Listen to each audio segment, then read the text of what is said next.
जब कार्यक्रम करे आई ले ना तो दुनिया में सबसे ज्यादा हमारा गलती नजर आवेला हमारे में हमार चुनाव लड़ल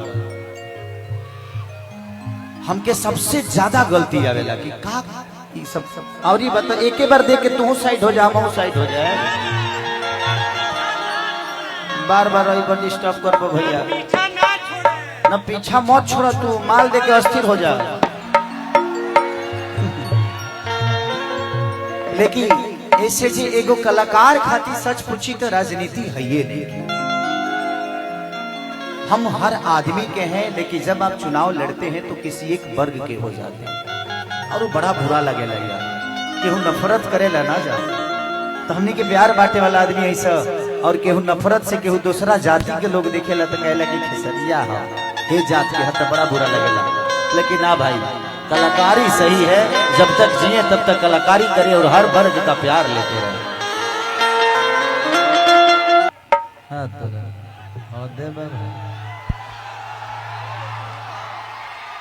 सब लोग बैठ जाओ सब लोग तो नहीं खाली कर दियो स्टेजवा खाली कर दे लो स्टेज खाली कर दे लो हो गए फोटो तो स्टेज को खाली कीजिए आप लोग सभी लोगों से गुजारिश है स्टेज को खाली करें कोई आदमी स्टेज पर नहीं रहेगा खाली कीजिए।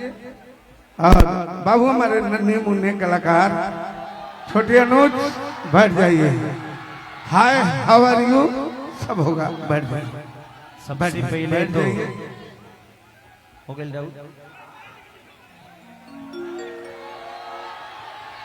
सबसे पहले हमारा तरफ से हमारे भाई मुकेश जी के नए जिंदगी की शुरुआत खाती ढेर सारा शुभकामना कि रिश्ता हमने के आज से ना बल्कि आज 10-15 साल से मैं एक दूसरे के प्रेम में एक दूसरे के हमेशा से व्यवहार में जरूरत में आदमी हमेशा खड़ा रहल बा और इनकी जिंदगी की सबसे बेहतर फैसला पहले एक थे आज की बात से 2 हो जाएंगे।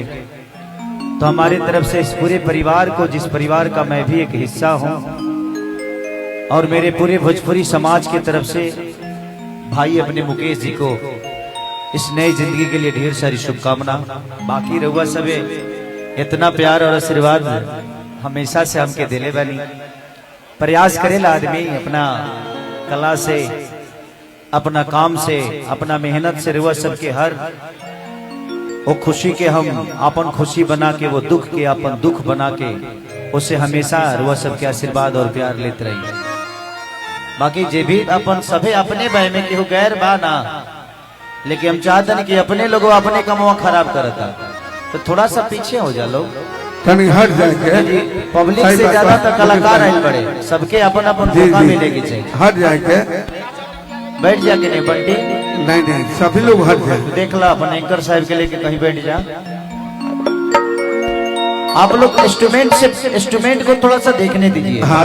पाठक बाबा प्रणाम आप भी आ गए हैं चलिए नहीं के थोड़ा सा इधर से भी बैठा दीजिए बैठ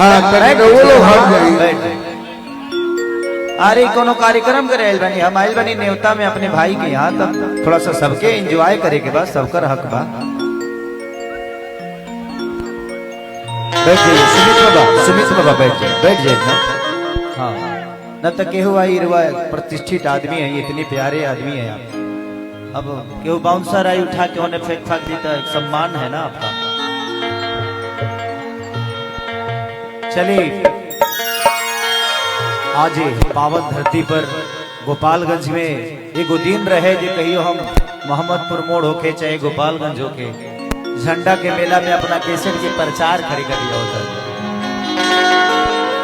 लेकिन आप सबके प्यार और आशीर्वाद और स्नेह इतना ज्यादा मिला कि एगो लड़का पोस्टर चिपकावे वाला आदमी के वो लोग इतना प्यार देने की आज दुनिया खेसरिया के पोस्टर चिपकावता तो खुशी होला और गर्व भी होला खुद से कि हम ऐसा सारण के हैं जहाँ पे छपरा सिवान गोपालगंज में इतना प्यार अपने बेटा के कलाकार के कोनो जात तो होला ना कलाकार तो निष्पक्ष होला वो सबके होला हर वर्ग के लोग खेसारी के इतना बड़ा कैले बा।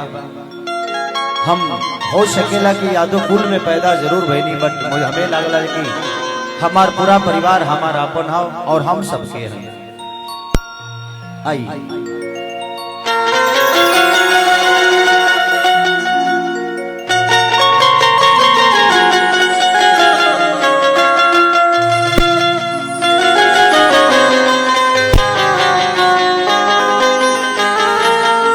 और हम चाहब कि मम्मी पापा अगर उन्हें हमारे बात की सुनत नहीं तिरवल भी नहीं, ऐसे जी आज जितना लोग जी कलाकार बस सबके आशीर्वाद की जरूरत बरबर सबके, तो एक बार आके हम सबनी के आशीर्वाद दे दे हम लोग। तो मम्मी पापा के जी भी बतन ले लिया बोलो तो स्टेज पर दिखाओ। जे भी कलाकार बा सबके दिल से प्रणाम कि आप लोगों ने मेरे भाई के लिए अपना वक्त और अपने कला का प्रदर्शन किया यहाँ पे, उसके लिए सबको दिल से धन्यवाद। और हमारे असगर भाई की टीम बहुत पुराने हमारे पाठक बाबा यहाँ पे हैं। कहा पैसा है का? अच्छा दे दो। Thank you thank you thank you thank you thank you thank you love you भैया। अरे बाद में बतिया ले हल्दी दोनों भाई आए, भैया के बैठावा के लिए कुर्सी देके होने।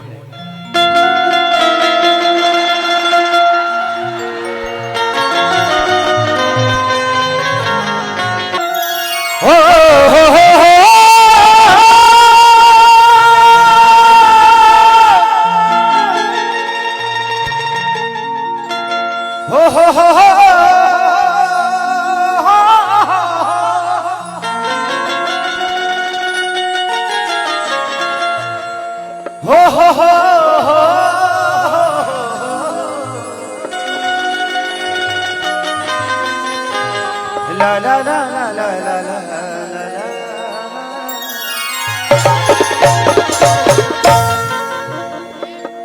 केकर साउंड हो बड़ा प्यारा बजाता। दुर्गा साउंड बहुत अच्छा यार, बहुत कम ऐसा साउंड कमी के मिलेला, लेकिन कबले बेहतर रही हमारा ठीक नहीं खेल लागत। लेकिन देखा लो यही से हम लाइव आके या वीडियो बना के दरवाजा पर आवेली। ओकर रीजन बा कि अगर हम लाइव बोलने रहती तो पहले तो 3 जिला के लोग तया के रहते जी, जगह के कमी बा, हम निकाल बनी से एंजॉय करे, अपने भाई के तिलक के एंजॉय करते। नहीं हट जालो मम्मी पापा के आ जाए दलो कि जय गणेश मंगल करना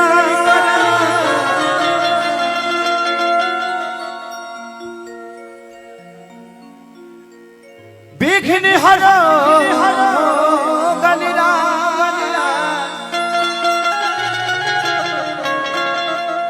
एक दंत करी बरी बदना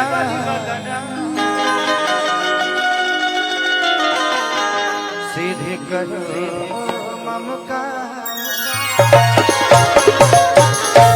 चलिए ये हमनी के सौभाग्य बा कि हमनी के माता पिता हमनी के बीच में बानी। ये दुनिया में निस्वार्थ अगर प्यार के होला तो वो माँ बाप के ही होला, और उससे बढ़ के प्यारे धरती पर कुछ होला ना। बहुत खुश नसीब हमनी के बानी जाके हमनी के माई बाप हमनी के बीच में रह के हमनी के आशीर्वाद, हमनी के तरक्की भी देख रहा बड़े, और हमनी के अगर गलत करत तनी से डांटे वाला भी के होगा। तो जब तक ले जिंदगी में माँ बाप बा ओकर कद्र जरूर करी। हेलो पापा उड़ा दी।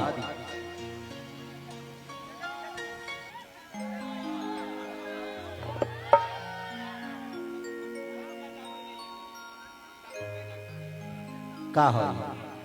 अच्छा आशीर्वादे हो, आशीर्वादे हो। इतना आशीर्वाद मिले तो हमरा तो डर लम, अगर लागो रही तो हम अपना मौगियों के ले लाई रहती। 2-4 थन गहना लेके चल जाते जी से।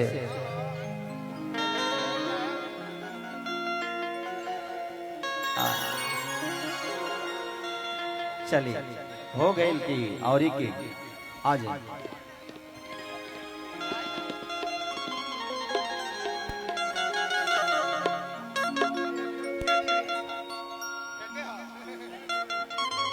थैंक यू सर।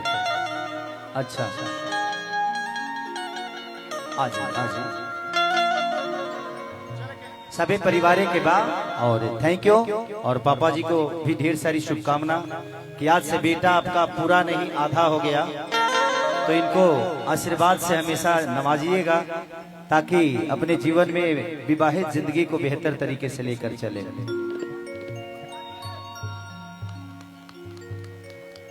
चलिए, थैंक यू, थैंक यू।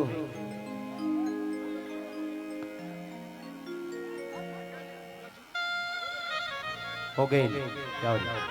अरे वाह, अच्छा अच्छा अच्छा।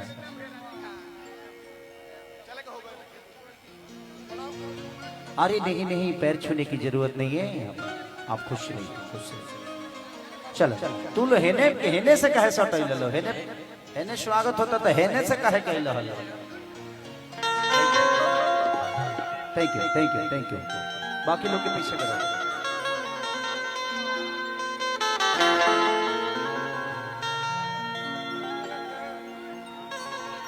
कि जिस्म की बात नहीं थी उनके जी है।